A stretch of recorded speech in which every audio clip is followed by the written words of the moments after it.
Hey guys, this is Gaijin Hunter and welcome to part 2 of the Monster Hunter Bestiary version 2024.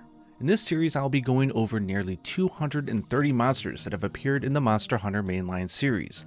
I wanted to make sure that this was uniquely something that I could do and include something new for everyone from beginner to seasoned hunter.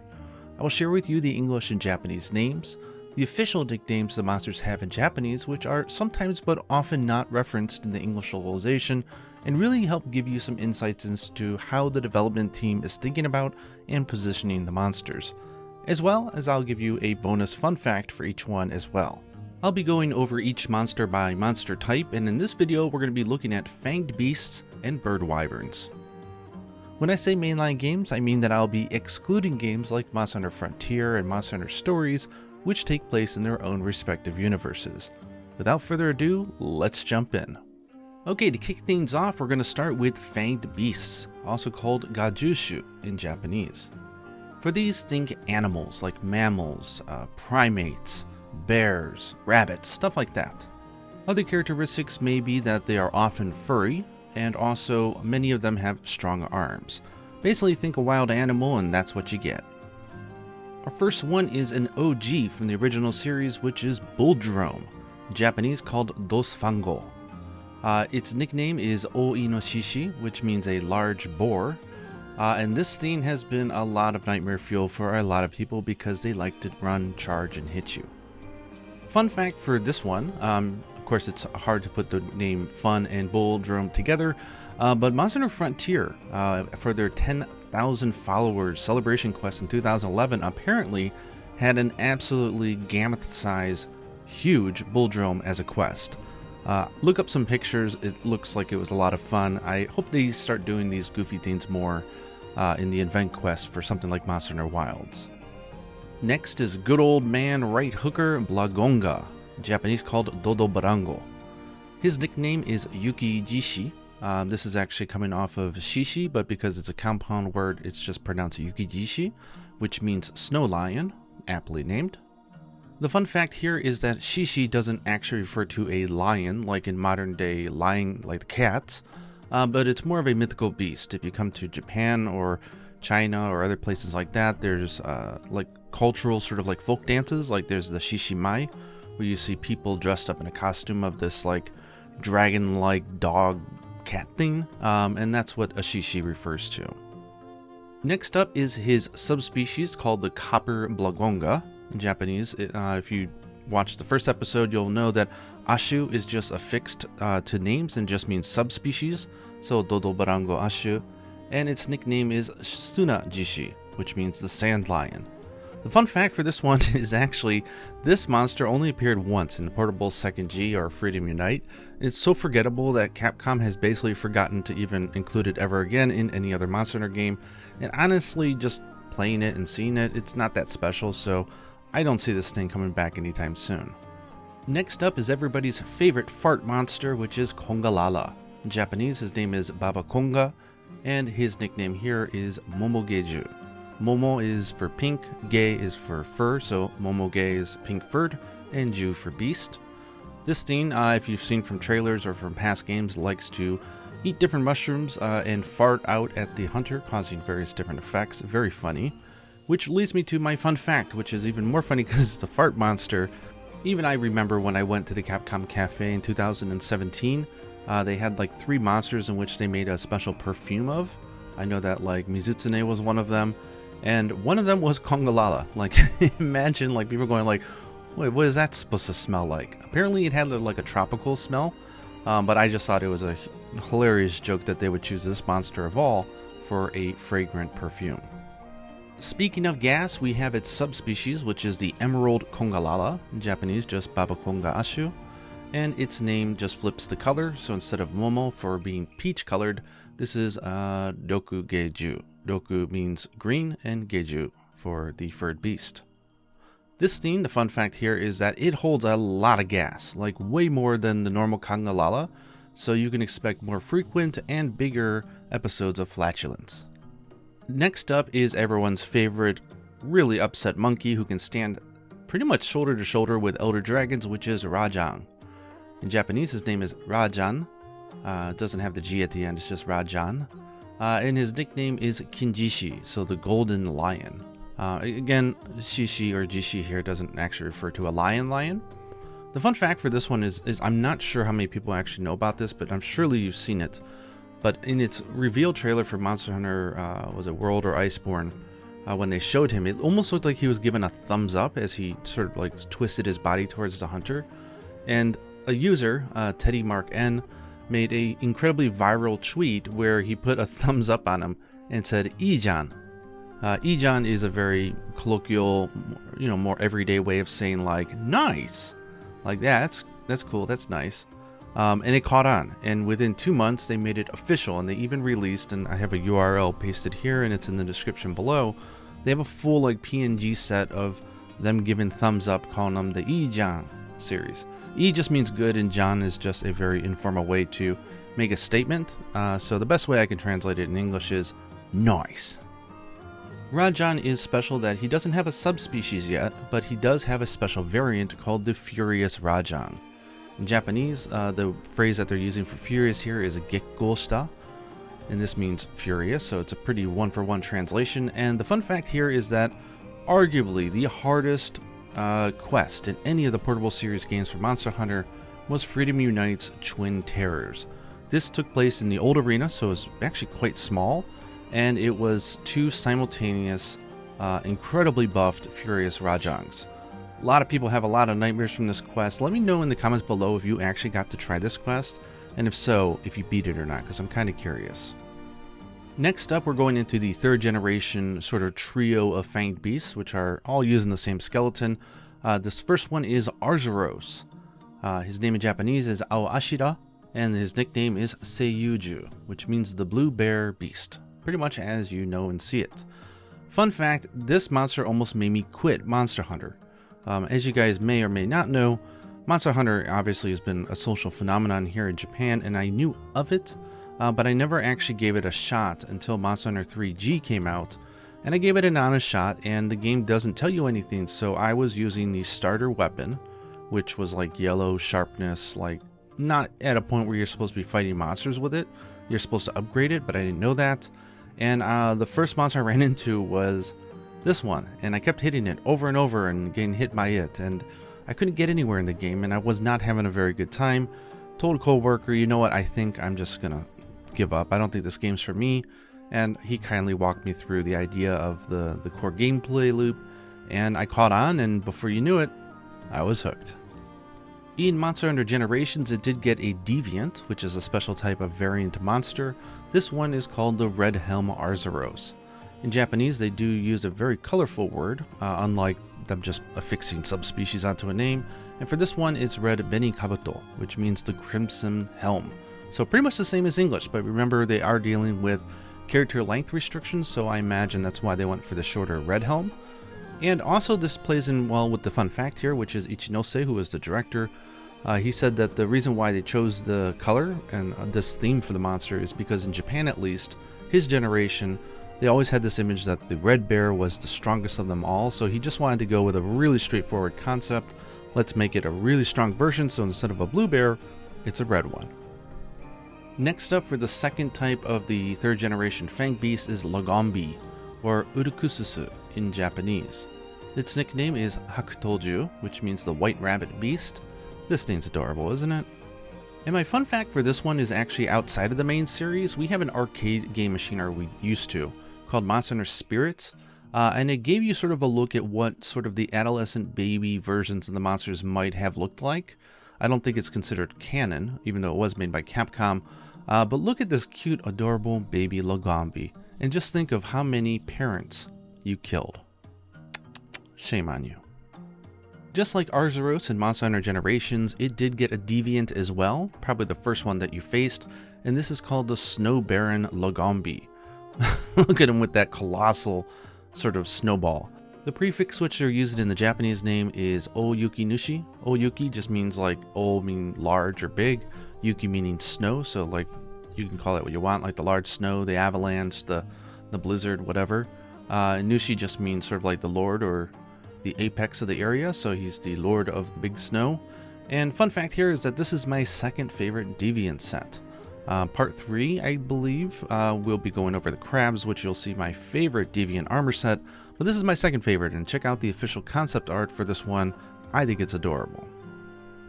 Next up is everybody's apparently not so favorite. I love this monster, but apparently a lot of people don't. The armadillo pill bug kind of shaped thing called Volvidon. In Japanese, it's got a cute name called Rangurotora, and its nickname is Sekikoju, which means the red-shelled beast. Fun fact for this one is that although it plays incredibly different from Arzuros and Logombi, it uses the same skeletal frame for both those monsters. So you can see how much they can really do with these things when they apply game design to it. It's pretty amazing. Next up is one of the flagship monsters for Monster Hunter Generations, which is Gammoth. In Japanese, the name is Gamuto. And this nickname is nice and basic, just Kyoju, which means the colossal beast. And indeed, it's like one of the largest monsters they have at Monster Hunter, and too large to the fact that they can't get it to return in other games. So I'm hoping that they found a solve for this for Monster Hunter Wilds, because I definitely want to see it back. Fun fact for this one, it is the only female flagship monster that we know of at this point. Rathian, I know, is on top of the franchise Monster Hunter 1 logo, but is not considered the flagship of that game. The male part, which is Rathalos, is considered the flagship. But they did come out and say that the Gammoth here is definitely the female one of the species, and protecting her young from the predatory Tigrex. So yeah, pretty nice that we have some confirmation on that. Also makes me wonder what a male Gammoth would look like. In Monster Hunter Generations Ultimate, it did get a deviant called the Elder Frost Gammoth. This has a really cool Japanese nickname, which is Ginre, which means the Silver Ridge, because this thing sticks out as if it's like a snowy mountain ridge. Fun fact for this one is that this monster is the developer, Capcom's revenge, for players exploiting the hind legs of the regular Gammoth.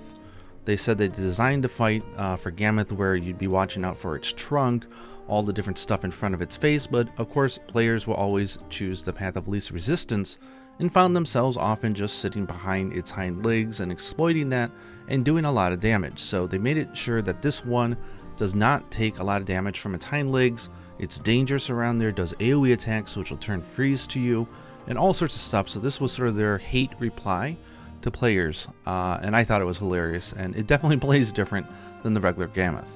Next up is one of the more favorite names to say, which is Kechawacha. In Japanese it's the same, it's Kechawacha, and its nickname is Kienko, which means the curious or strange monkey fox, which it definitely moves like. You can see that it's got those big ears and swings around like a monkey.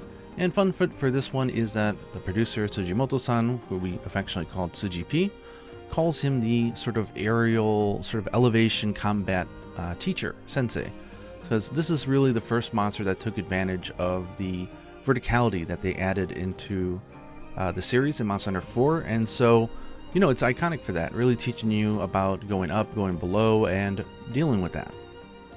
In Monster Hunter 4 Ultimate, it did get a subspecies called the Ashen Kechawacha, in Japanese just Kechawacha Ashu, and its nickname is Hakuenko, which means the white monkey fox. Fun fact, when this thing gets enraged, it'll use its ears like a shield and cover up its head. Normally it's pretty tough on the normal Kechawacha, but for this one it's like really tough. Even if you have purple sharpness, your weapon's going to be bouncing off because barely any damage gets through.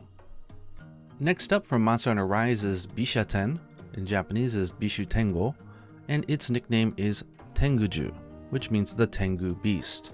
In case you guys don't know, in Japanese folklore, and I'll be doing this for most of the Rise monsters because I saw some requests for it in the comments of part 1, but I'll be going over who they're based on. And for Rise, the motif for this one was Tengu, which is a Japanese figure in mythology, and the Tengu, here's a little teaser picture that Ichinose drew to tease it on Twitter. Then in Monster Hunter Rise Sunbreak, it did get a subspecies called the Blood Orange Bishaten, just Bishutengo Ashu, and its nickname here is Akatenguju. You'll notice with a lot of the Rise and Sunbreak monsters, they have 4 kanji characters for their nickname. That's just, it's a very classical Japanese way of doing it for something that sounds like folklore, and just having them all sort of lined up like that is just cool and interesting. The fun fact for this one is this is based off of the Crow Tengu, You could definitely notice it with the overall silhouette and design of its beak and stuff like that. And next up we have another monster from Monster Hunter Rise, which is Gos Harag. In Japanese his name is Goshahagi, and his nickname is Sekkiju. This means the snow, Seki, Ki, which is just for Oni, which is the Japanese name for like a demon. Not quite the same as a demon, which is why we just use the word Oni, and Beast. Fun fact for this one is that it's based off of Namahage, which is the iconic red and blue Oni that you might see in different Japanese things. So when you see this monster, he's blue. When he gets red, he turns red. You know what? I'm just going to leave that in the edit. Yeah, when he turns red, he's red, of course. What I meant to say was when he's enraged, he turns red. So he's a pretty much spot on, one-for-one inspiration from these cool little Onis. Next up from Monster Hunter Rise Sunbreak is Garangolm. Garangolm. I don't know how to pronounce that properly. Japanese name is Garangoromu, and its nickname is Gotenju, which means the strongly or fortifiedly clad beast, which he most certainly is. The director Suzuki-san did mention in an interview how they sort of based, Rise was all about basing it off of Japanese yokai, and so they wanted to go for Western sort of ghouls and ghosts as their design motifs for Rise. So you had stuff like Dracula, the werewolf, and this one is based off of Frankenstein's monster. Now, I did get a few comments to try to stay away from, monsters announced for Monster Hunter Wilds, but I think with a demo being out, it kind of makes it official, at least the monsters included in it. So, I'll stick up until the most recent trailer, but anything that's announced beyond this or whatever, I'll stay away from. So I apologize if you've been trying to be completely void from anything relating to Wilds. But we do have a new fanged beast called Doshaguma. In Japanese, it's the same, Doshaguma. Its nickname is actually a pretty difficult one to describe. It's Byakuju. Byaku here refers to sort of like a pioneer, something that goes open and goes into wide open territory, discovers new lands, and I think what they're trying to refer to here is that it's a pack animal that likes to roam through the sand dunes and find new territory, and that's probably why they're getting in fights with the Balahara and other monsters like that. Honestly, even playing the Monster Hunter Wilds beta, I don't have a fun fact for this monster. It is what it is. So I'll just say yes, it was the first official alpha pack monster that they announced for the Monster Hunter series, because that's a new feature coming in Wilds. And then finally, in the last trailer, they did release information on one more fanged beast, which is Ajarakan. Ajarakan? I have no idea how they're going to pronounce that. In Japanese, it's Ajarakan, so same way. And its nickname is Kakuenju, which means the shining or glistening monkey beast. I believe this is probably using the model from Rajan for its base, but who knows, maybe I could be wrong. And fun fact here is I just think that this is probably the most detailed hand model I've ever seen for a Monster Hunter render for a monster. Also interesting noting that it doesn't have nails. It seems like it's definitely got them trimmed down so it can grip and run across all these hot beams and stuff like that. So yeah, very interesting to fight this monster, and in the trailer I believe there was 2. So maybe this is a pack monster for that region. Okay, that's it for the fanged beasts, and we'll be going into our second category, which are the bird wyverns, also called choryushu in Japanese. These are a little bit harder, so we're going to go through them pretty fast. It's just that these monsters are generally small little body frames of monsters. They've got beaks, they're bipedal, they'll run at you, and they're generally used as intro to early mid-game monsters in the game. So there's not a lot of notable stuff to say about half of them, but the other half are really cool and quite iconic, so we'll definitely talk about those. Okay, to start things out, I'm going to go over the raptors. Now, they don't call them specifically raptors or group them in the game like this, but in the Chinese translation for Monster Hunter Online, and I believe Stories 2, they do use Sokudyu as sort of like a nickname, which just means swift wyvern, which would make sense for a raptor.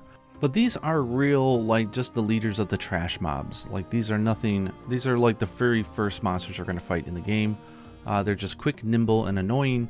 And they generally make some pretty good weapons to get you out of your starter. So here's the list, but we're going to go through them one by one. Starting things out is Gendrome. In Japanese is Dos Geneposu.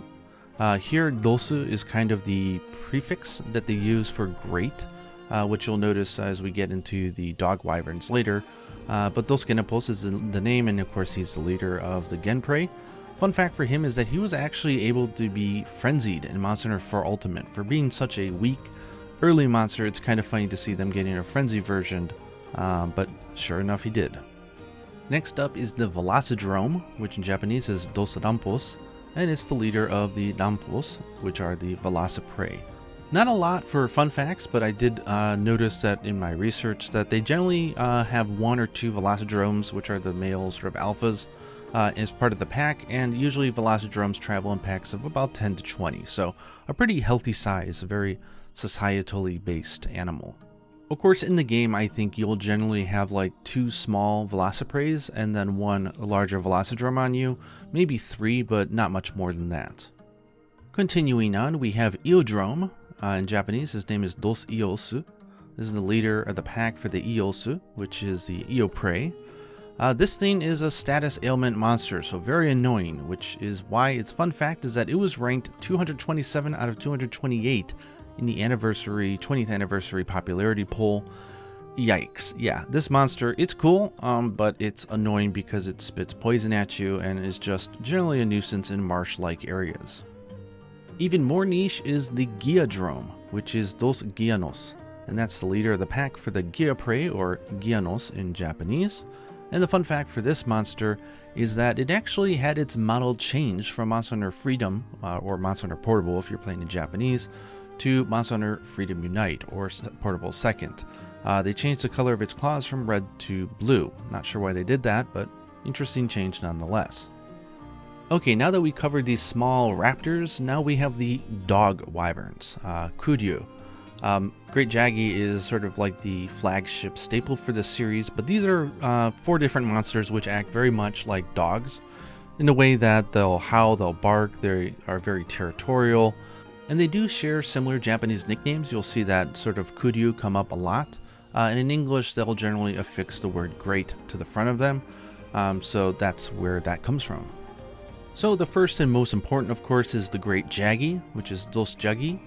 In Japanese, its nickname is just Kuryu, or the dog wyvern, and the fun fact for this one is that it's actually the most beloved of all the different of these types of wyverns. It's obviously, its face is used in multiple games for different accessories, furniture, stuff like that. I think it's just a combination of the simplicity of the monster, it doesn't have a status ailment, and just that, really interesting frilled crest, and just the howling barks that it makes it just a very cute monster. And also was a really good sort of tutorial monster for a lot of people who picked up Monster Hunter 4. Next up is its not as popular, Great Baggy. This is Dos Baggy in Japanese, so pretty much the same name. The nickname here is Minkuryu, which means it's a sleeping or sleep dog wyvern because it'll put you to sleep. And fun fact, this thing, unlike Jaggy who came in 68th place, ranked just 224 out of 229, so yeah, status ailment inducing beginning to mid-turn monsters, not very memorable. Next one is the Great Rogi, or Dos Frogi. Frogi, I always laugh. It's interesting that they call them that. Its nickname is Doku Kuryu, and Doku means poison, and Kuryu for the dog wyvern. And fun fact for this, if you want to cosplay as my friend and fellow co-host of the Third Fleet podcast and YouTuber himself, Rurikan, the hat from the Great Rogi has that sort of like Crocodile Dundee type of like outdoor kind of feel to it, so perfect for doing a cosplay of his character. Then for Monster Hunter Generations, we have the Great Macau. In Japanese is Dos Macau, and this is Chokuryu, which means the leaping dog wyvern. Fun fact for this one, I'm not even going to try to pronounce that name, but it seems to be based on sort of the intermediary species between dinosaur and bird, sort of a primeval bird, and that was the base model and inspiration for this monster. Next up, it's not technically part of the same sort of Dosu series, like the Great Whatever dog wyverns, but we do have the Great Izuchi. Its name in Japanese is Osa Izuchi, and its nickname is Renyuryu, which is the sickle weasel wyvern. Fun fact for this one is that it's based off of the Kamaitachi yokai, and has a different prefix in Japanese than the English one. So where you might think that this goes like Great Jaggy, Great Baggy, Great Izuchi, it's similar in sound, but they're using a different word in Japanese, which is osa instead of dosu, and it just made it feel very different, very very Japanese, right? Because that was the theme of Monster Hunter Rise. So just want to point that out because it's not technically nicknamed a dog wyvern, although in English the naming convention is pretty much the same, and in-game it functions pretty much the same as well. Next up, the bird, the myth, the legend, Yankuku, or in Japanese, Yankuku. Its nickname is Kaicho, which just means strange or weird bird, which it most definitely is. And his fun fact is that, of course, we call him the sensei in Monster Hunter, or the teacher. He's very much the idol mascot of the series, I would say, or at least one of them. Featured in pretty much every game and tons of iconography. It's dubbed the sensei because in Japan at least, second generation and first generation, but mostly second generation is when this series really took off. And Yankuku was sort of taking the helm as the first large monster that would really give players a challenge and teach them how to play the game. Like, what is a large monster? What are the different attack patterns? How do they act when you're at different distance? What do they do when they're enraged? How do you deal with their speed? It really is, in my opinion, to this day, the best tutorial monster in the idea that just the balance, right? Like, some of the new monsters like Chatakabra are cute and all, but they're really easy, at least in the demo for Wilds, where Yankuku is not a pushover. It's actually a pretty tough monster, it can hit you really hard, and it really gives you that satisfaction when you finally take it down. Breaking, of course, its beak is tough, but when you do it, you can make weapons and stuff out of it. So, yeah, I think it will forever be the best sensei, and I really hope that other players get to experience it in a way that it pops up early game, because it really is just a well-designed monster. In Japanese, we'll either call it sensei or kuku sensei. I have seen some people actually just spell it out Yankuku sensei, but usually when you say sensei, people know exactly who you're referring to in terms of Monster Hunter. So it's kind of funny that its subspecies, the blue Yankuku, or Yankuku ashu, which is nicknamed Aokaicho, which is just the blue strange bird, really isn't popular at all. So I believe they mislabeled, or at least they retconned it, where Yangaruga was being introduced around the same time. And people sort of looked at that as like the subspecies for Yankuku and very unique.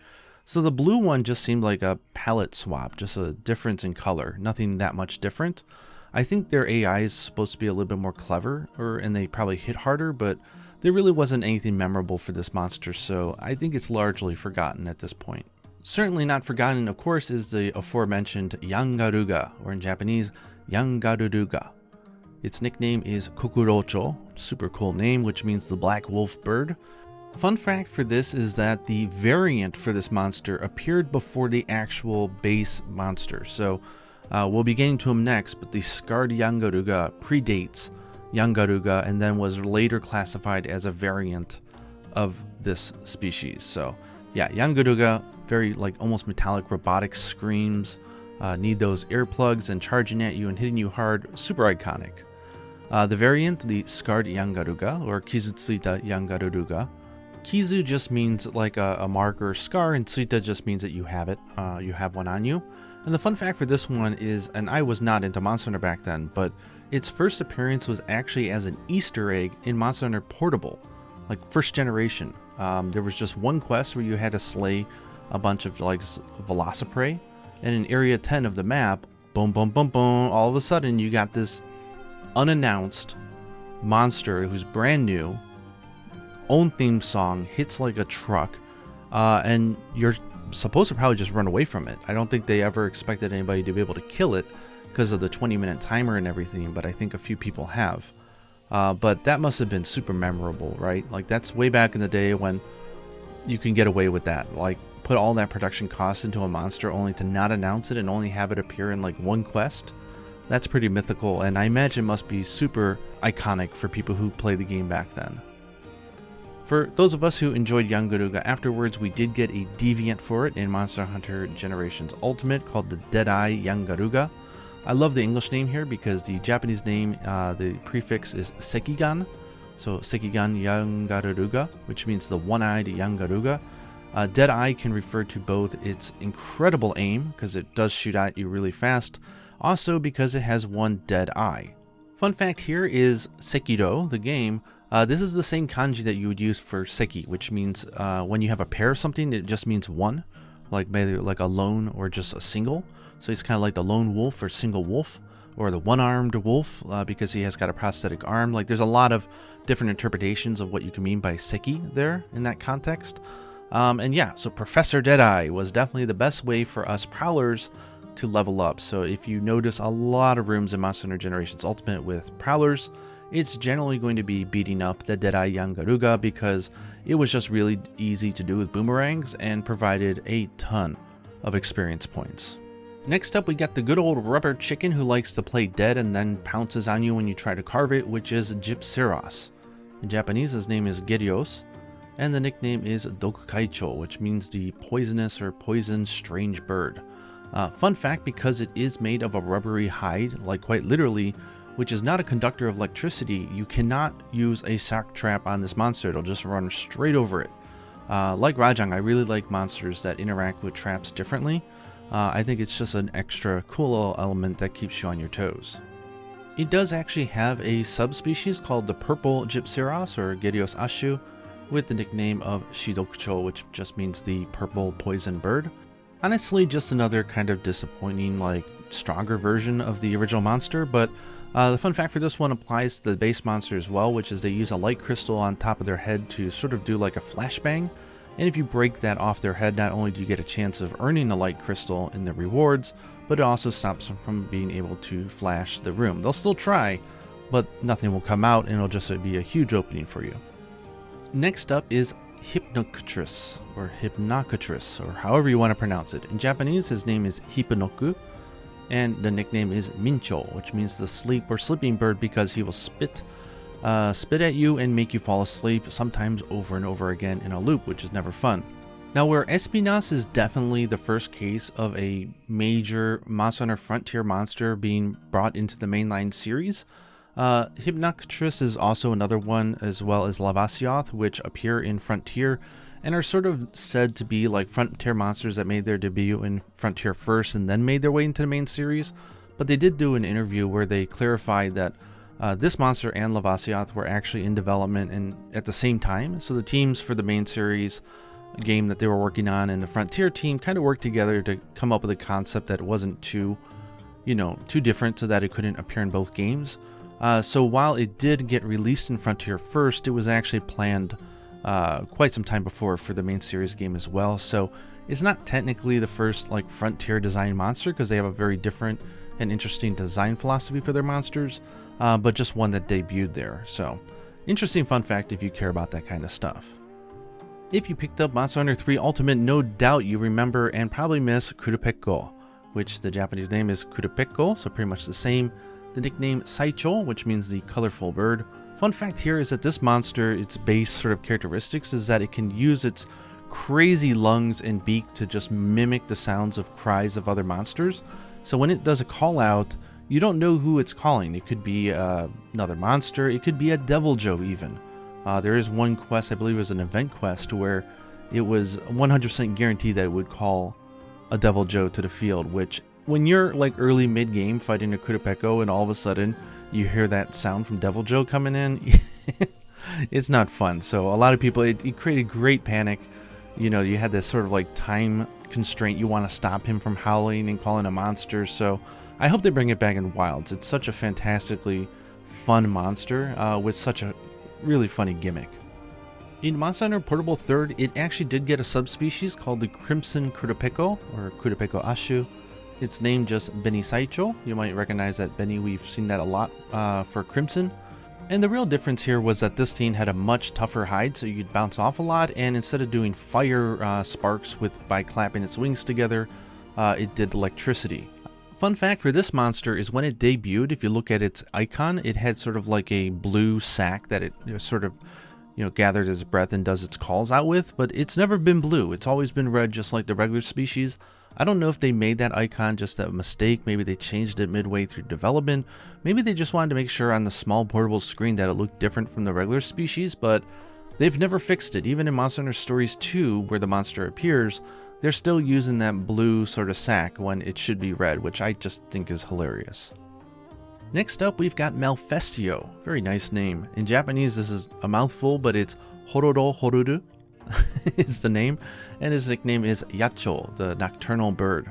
Fun fact here is that the Japanese is actually a wordplay from kuroro horumu, which is chloroform, like phonetically spelled out in Japanese katakana, which of course is one of the scientific, chemical compounds that can put your body to sleep, and also combining in the sound, the onomatopoeia for a howling owl, which is ho ho ho, and combines it to make a really memorable and interesting name. But I gotta admit, I love the English name as well. Malfestio is super cool and catchy.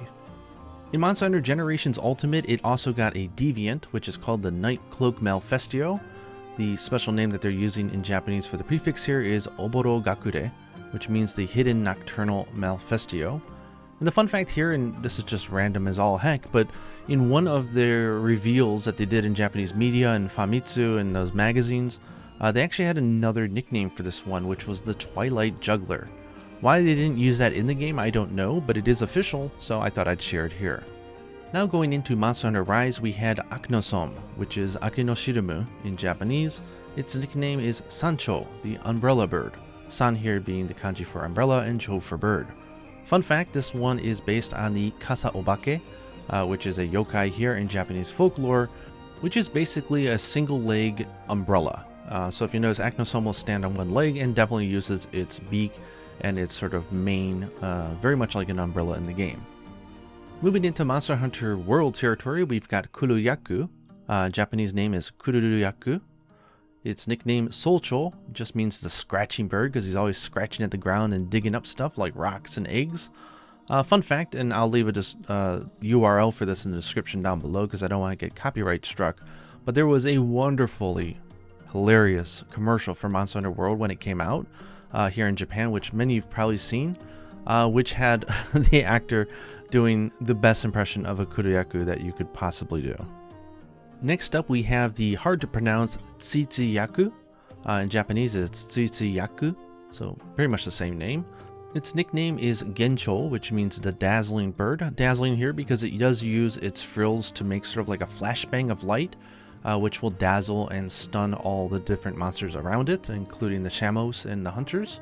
And the fun fact for this one is that if you look at the sort of scientific family chart of the monsters, which they published usually in the encyclopedias, but most recently in the Iceborne one, this is a different genus, but it is under the Ku family. So the Kuku family of monsters, so it is a kind of close relative of Yankuku, although not a direct relative or cousin, but closely related. I think that's pretty interesting because you'd think something like Yangaruga was when it's not, but Tsitsiyaku is. So I think in English, instead of Kuku, they're using Ku for sort of that scientific denotion. And coming near the end, we have Puke Puke from Monster Hunter World. In Japanese, the same name, Puke Puke, and its nickname is Doku Yocho. Doku meaning poison, and Yocho meaning something like bewitching bird or something like that. Fun fact here is that if you don't just go in there swinging and you actually watch it, the poison that it spits from its mouth gains some special different attributes depending on what vegetation it was eating before it spat at you, which I always thought was a really nice little detail that they added in. And the final bird wyvern is Coral Puke Puke, a subspecies for the monster which was added in Monster Hunter World Iceborne. In Japanese, just Puke Puke Ashu, and its nickname just changes out the poison for water and calls it Suyocho, which means the water bewitching bird. Fun fact for this one is that if you don't count the fact this was not released in the West, but Monster Hunter Portable 3rd, where they introduced the Crimson Kurapeko, this is the first time in like a decade almost that they introduced a subspecies for a bird wyvern, which is cool because again, bird wyverns generally are smaller frame monsters that appear in the early to early mid game, so they're not the type of monsters that you would want to dedicate a lot of resources to be giving subspecies to. Or when they have done it, you notice that a lot of the subspecies really don't take off. So always cool to see that. I hope that, in a future Monster Hunter game, they'll have a bird wyvern that's more late game, sort of like Yangaruga was. That could definitely get a subspecies and become more memorable.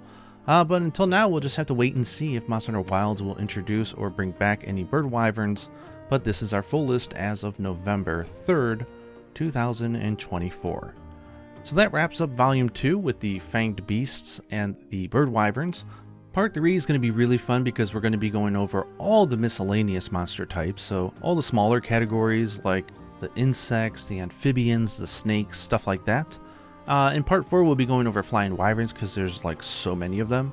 And then for the final episode, we might have a bonus one, but I know that part 5 I'll be doing elder dragons because there's quite a bit of those as well.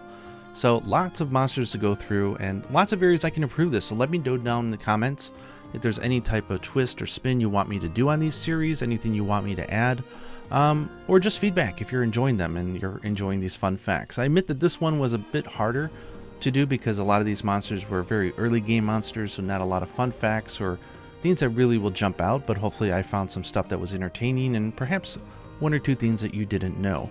If you have any other fun facts, feel free to share them in the comments below. I do read them and I find them fascinating and fun to read, and it's just fun geeking out with everybody. Anyways, thank you for watching part 2. Check out part 1 if you haven't already, and look forward to part 3. And until next time, happy hunting.